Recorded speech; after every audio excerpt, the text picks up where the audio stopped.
అబ్బో ఇక్కడ కేజీ చీరలు కొంటే అర కేజీ చీరలు ఫ్రీ అంట. మంగళ్య షాపింగ్ మాల్, కేజీల్లో సేల్, టన్నుల్లో ఆనందం. కూడా ఇప్పుడు మీరు ఫాస్ట్ అండ్ ఫ్యూరియస్ ఈ సిరీస్ ఉన్నాయి.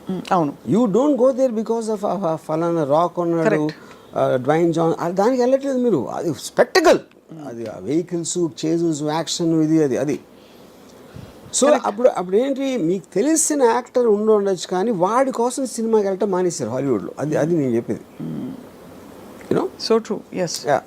సో ఇవన్నీ I honestly believe Raj Kumar లేకపోయినా కూడా ఈ సినిమా ఇంతే ఆడుతుంది.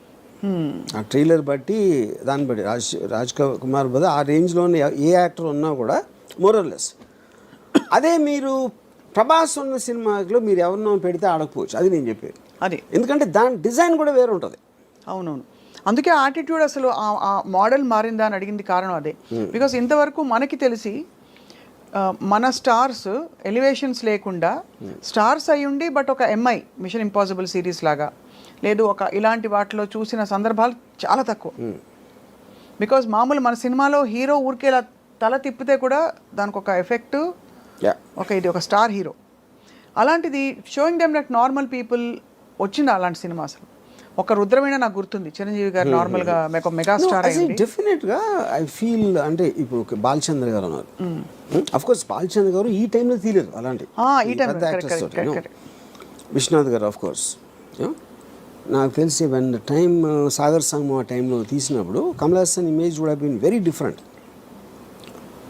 అప్పుడు వచ్చిన కమల్ హాసన్ ఫిలిమ్స్కి సాగర్ సంగమంకి ఏమి ఏదో ఉండదు. ఇంకోటి మీరు శంకరాభరణంలో సోమయాజుల్ గారు లాంటి ఒక 60-year-old అన్నోన్ పర్సన్ని ప్రొటాగనిస్ట్గా పెట్టడం అనేది నాకు తెలిసి ఇప్పుడు కూడా ఎవడు అసలు ఇమాజిన్ కూడా చేయడు. అలాగే ఒక అంత పొడుగ్గా ఉండి ఆల్మోస్ట్ యూనో డస్కీ కాంప్లెక్షన్తో మంజు భార్గవి గారిని హీరోయిన్గా పెట్టడం కూడా ఎవరు ఊహించుకోలే మీరు అన్నట్టు. బట్ అది కూడా ప్రొటాగనిస్ట్ని మీరు నాన్ యాక్టర్ని ఎవరు ఐఏఎస్ ఆఫీసర్ని తీసుకొచ్చి పెట్టడం అని దానికన్నా రిస్క్ అయితే పరాకాష్ట. ఇది కరెక్ట్ రైట్. బట్ అది కూడా మీరు అన్న వన్ ఆఫ్ ద మోడల్స్లో ఆఫ్ దీస్ అవుట్లయర్ ఫిల్మ్స్, అంటే ఆడ్ ఫిల్మ్స్ అంటాం కదా. ఈ అంటే ముందు పికప్ కాలేదు బట్ తర్వాత బాగా పికప్ అయ్యి కల్ట్ ఫిల్మ్ అయిపోయింది. ఇదేమో స్త్రీ 2 ఏమో పికప్ అవుతుందో లేదో తెలియదు బట్ ఫస్ట్ డేనే బ్లాక్ బస్టర్. ఇంకా దాని గురించి ఏం మాట్లాడక్కర్లేదు అంతే. అంటే అలా ఉంది దాని మీరు చెప్తున్న కనెక్షన్. ఇంకోటి ఏమైంది, నిన్న దాంతో రిలీజ్ అయిన అక్షయ్ కుమార్ సినిమాకి 5 కోట్లు వచ్చింది. 54 కోట్లు రాజ్ కుమార్ సినిమాకి వస్తే 5 కోట్లు అక్షయ్ కుమార్ సినిమాకి వచ్చింది. 5.5 కోట్లు అంతా జాన్ అబ్రహం సినిమాకి వచ్చింది అదే రోజు. మరి తీసేవాళ్ళు ఇప్పుడు నెక్స్ట్ ఎవరైనా హీరో రెమ్యూనరేషన్ ఒక సిరీస్ ఆఫ్ ఫ్లాప్స్ తర్వాత తగ్గించుకునే సందర్భాలు ఉండుంటాయి ఆర్జీవి గారు? చేస్తారు.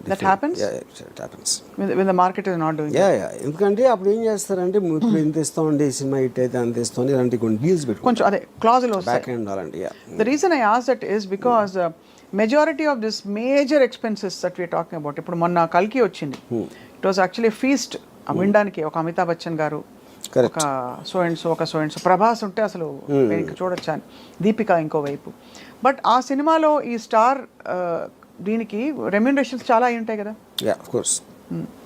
ఇప్పుడు అలాంటి సినిమా తీసి ఒక బ్యూటిఫుల్ అటెంప్ట్ అని మంచి పేరు తెచ్చుకుని బట్ రిటర్న్ ఆన్ ఇన్వెస్ట్మెంట్ చూసుకుంటే 500 కోట్లకి 100-50 ఎక్కువ రావడం బెటరా, లేదు ఇలాంటి ఒక కొత్త స్కూల్ ఆఫ్ థాట్ బయలుదేరి న్యూట్రలైజ్ చేసే ఎఫెక్ట్ బెటర్ అంటారా? ఇక్కడ ఒక డేంజర్ ఏంటంటే, అంటే అది డేంజర్ అనొచ్చు కాదు కూడా, డేంజర్ ఏంటంటే మీకు సంవత్సరానికి 150 సినిమాల్లో రేంజ్ వైజ్గా చిన్న సినిమాలు అని చెప్పుకునే 90% ఉంటాయి. దాంట్లో 90% ఫెయిల్ అవుతాయి. సో ఆ 10%లో మీ సినిమా ఉంటుందా అని తెలియదు కదా మీకు. అవును. But economy will run like that. అంతే. అది that is a fail safe. అప్పుడు మేము పెద్ద సినిమా చేసి అన్కంట్రోల్డ్ బడ్జెట్ ఎంత రెమ్యూనరేషన్ ఇచ్చినప్పుడు ఎంత పోవటానికి ఛాన్స్ ఉందో. ఇప్పుడు నేను పేరు చెప్పండి, ఒక సినిమా మీరు 400 కోట్లు తీసారనుకోండి, దాంట్లో మీకు 200 crores నష్టం వచ్చింది అనుకోండి. ఇప్పుడు మీరు దీని బేసిస్లో 10 కోట్లు 15 కోట్లు సినిమా తీస్తే ఎంత పోయినా కూడా మీకు 10-15 పోతుంది. ఇక్కడలాగా 200 పోదు. అంతే కదా. అంతే రిస్క్ ఇస్ లెస్ అంటే ఎక్కువ. బట్ కొడితే జాక్పాట్ కొడితే ఇంకా తిరుగుంటుంది అది. బట్ ఆల్ ద సేమ్ ఈ హీరోలందరూ వాళ్ళ రిస్క్ కూడా ఒక సినిమాలో ఎంగేజ్ అవ్వడం, ఈజ్ వెరీ హై బికాస్ వాళ్ళు తొందరగా పీక్ అయిపోతారు. ఆ తర్వాత దానికంటే ఏదైనా తక్కువ ఇస్తే చూసుకోరు.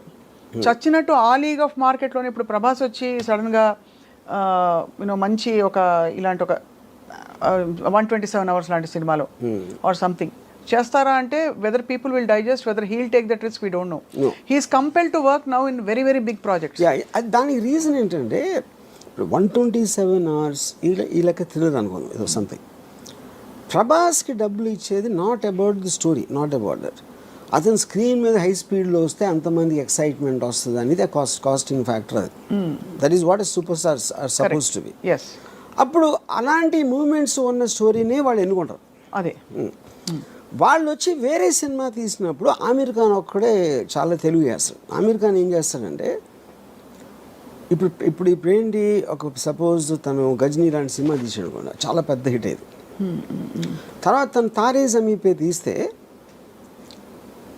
తారే జమీన్ పేలో చూస్తారా, అది మంచి స్టోరీ, కానీ గజనీకి అలవాటు పడిన వాళ్ళు దీన్ని చూస్తారా అంటే దానికి ఆమీర్ ఖాన్ ఏం చేశాడంటే గజనీ నమ్మిన ప్రైస్లో 1/10 అమ్మాడు తారే జమీన్ పే.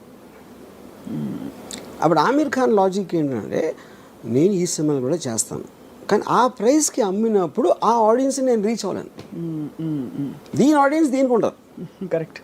యా, అప్పుడు ఏమైంది, గజనీ కాస్ట్ 40 crores అయితే ఇది 5 crores అయింది. 5 crores అయ్యేటప్పటికి ఇది కూడా 60 చేసింది. 60 crores తారే జమీన్ పే. అదే ఒక 90 చేసి ఉండొచ్చు. 60 కాకపోయినా 10 చేసినా కూడా హిట్టే కదా. అప్పుడు ఏంటి, మీరు ఎంత కాస్ట్ చేశారు, ఎంత వచ్చింది చూసి 100 మంది 1000 మంది చూసారు అనుకోండి ఆ పెద్ద సినిమా, దాంట్లో 900కి నచ్చకపోవచ్చు, కానీ వాళ్ళు చూస్తారు, మీరు ఆ డబ్బులు అయితే మీకు వచ్చేసినాయి.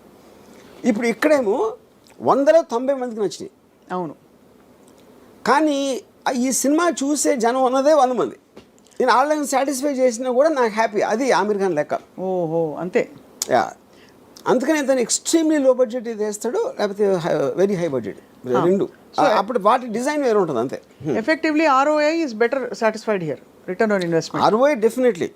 మీరు 40 crores సినిమా 90-80 చేయడానికి, 5 crores సినిమా 60 చేయడానికి ఎంత డిఫరెన్స్ ఉంది.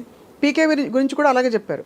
పీకే సినిమా రిలీజ్ అయినప్పుడు ఆమీర్ ఖాన్ ప్రొడ్యూస్డ్, దాని cost of production was much less than so many other films ఆ టైంలో వచ్చినవి ఆ లీగ్లో. సో బట్ ఇవన్నీ ఏంటంటే ఈ యాజ్ అన్ అనాలిసిస్ ఇదంతా హాలీవుడ్ స్టార్స్. ఇప్పుడు